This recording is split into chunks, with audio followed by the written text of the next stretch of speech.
trying to tell you is, even the ones of us who are connected, even the ones of us who are, believing and trusting in God, you can still get weak. Yes. Amen. You can still get weak. Come on here. You can still fall into those temptations. Yes. So don't think well, I ain't worried about it. Yeah, you need to be worried about it, because it can come to anybody. That's right. That's right. Yeah. Ain't that right, Lord Ada? Sometimes he used sickness, right? He tried to distract you with sickness, but Mother Ada said, no, not him. Come on here.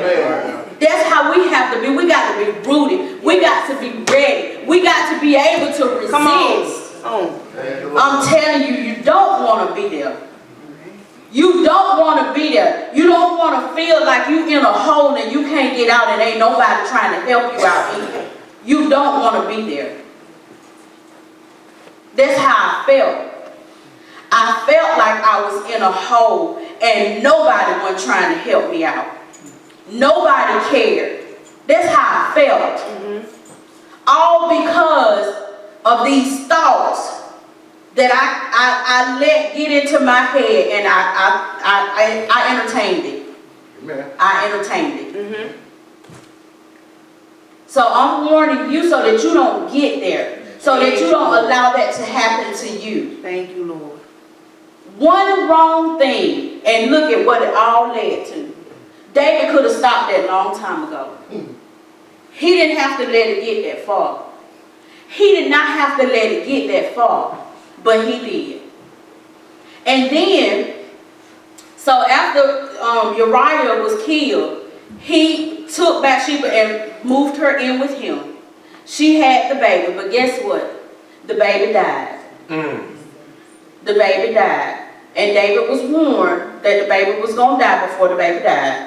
So God let him know, you was wrong, and this baby's going to die for it. So just because we do stuff and we say, oh God, forgive me, I'm sorry. Okay, he will forgive you. Yes, he will, because he's just that kind of God. He will forgive you, and he won't think twice about it.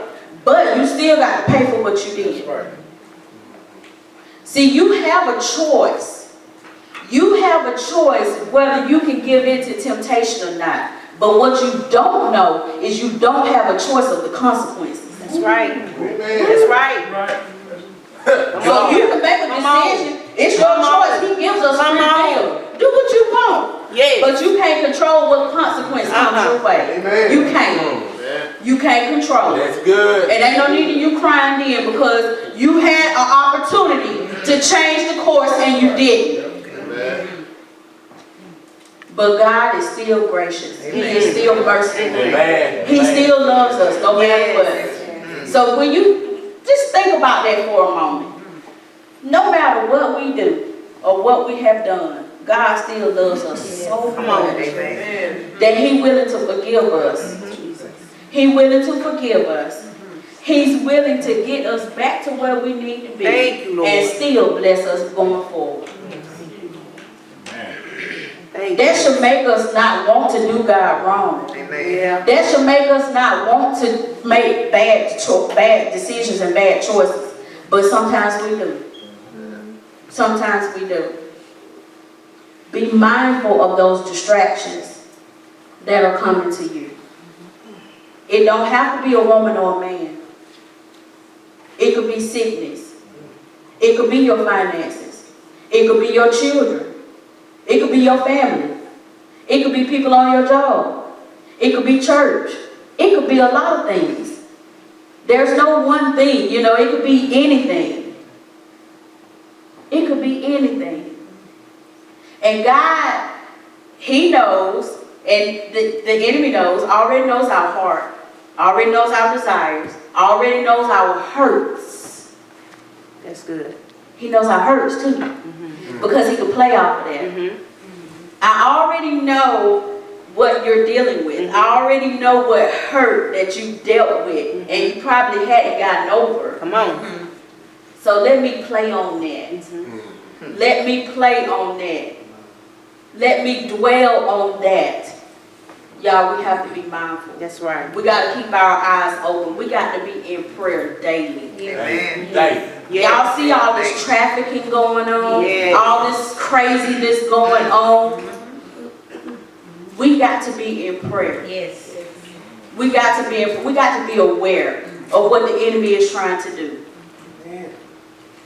God is still on the throne. Amen. God is still God. Like I said, He gives us free will. He gives us the choice. We can make choices. But we can't blame Him if we make the wrong choices. It's not His fault. Amen.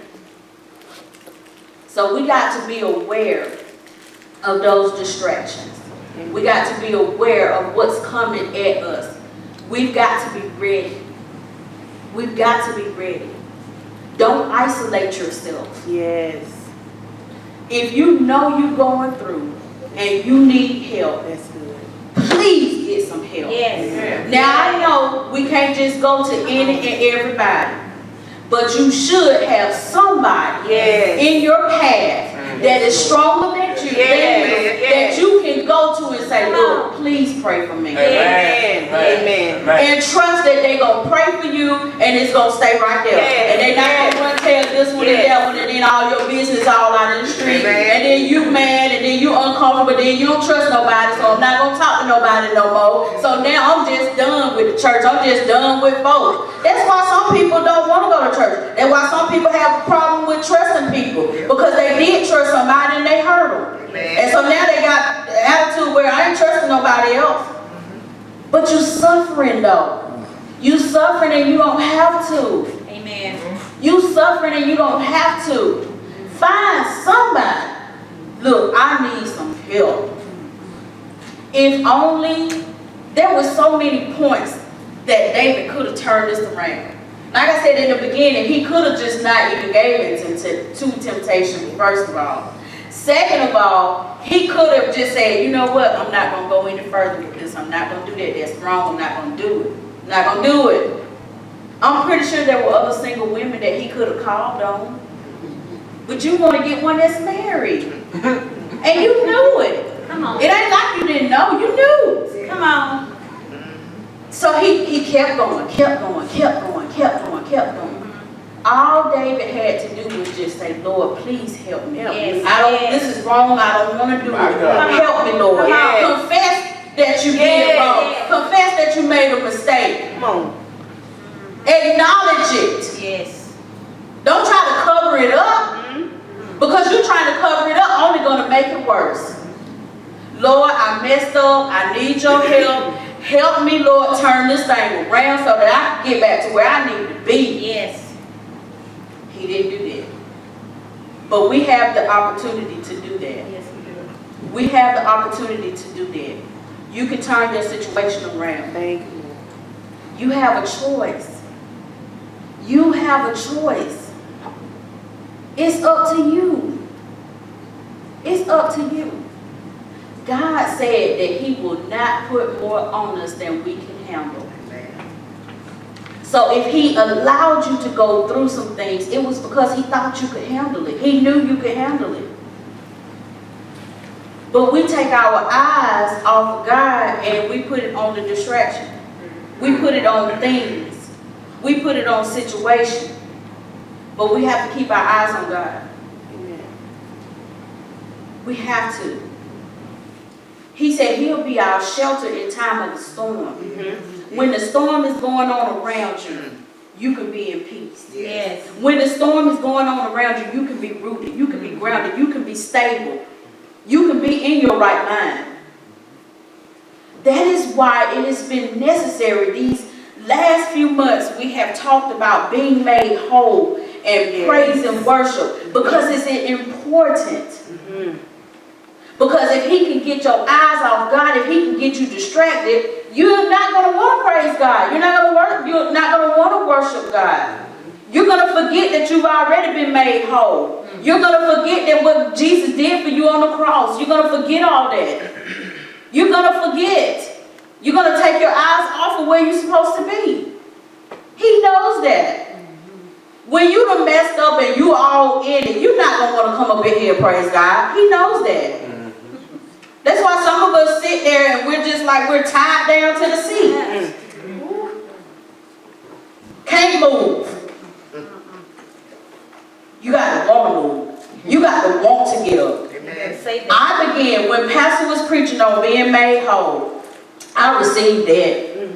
I did. I started saying it every day. I am made whole. Praise God. I am made whole. I walk around the house. I am made whole. Hallelujah. My whole household saved. Hallelujah. My whole household saved. I even, man, one time I had a conversation with God. I was just like, you know what? I'm tired of all this stuff that you've been showing me and I don't see it yet.